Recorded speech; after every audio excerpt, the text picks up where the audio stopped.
কয়েকদিন ধরে শরীরটা একদম ভালো যাচ্ছিল না, জ্বর এসেছিল। তাই জিমে যাওয়া তো বন্ধই ছিল, সঙ্গে কোনো ভিডিও আপলোড করা হয়নি। গতকাল ছিল শ্রাবণ মাসের চতুর্থ সোমবার।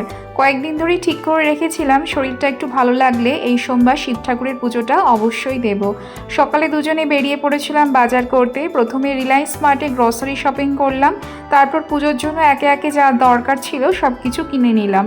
বাড়ি ফিরে কিছু টুকটাক কাজ সেরে স্নান করে বিকেলে 4টের দিকে পুজো দিতে বেরিয়ে পড়েছিলাম।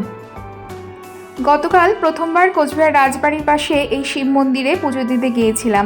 জায়গাটা একেবারেই নতুন ছিল আমাদের জন্য, তখন বেশি ভিড়ও ছিল না। শান্তভাবে মন দিয়ে পুজো দিতে পেরে মনটাও খুব ভালো হয়ে গেছিল। পুজো দিয়ে বাড়ি ফিরে একটু ফ্রেশ হয়ে প্রসাদ খেয়েছিলাম, তারপর পরোটা আর তরকারি সঙ্গে পনির আর আনারস খেয়েছিলাম। সারাদিনের পর অবশ্য শরীরটা আবার একটু খারাপ লাগছিল। তারপরে সন্ধ্যাবেলায় চা, ছোলা আর খাকড়া খেয়েছিলাম।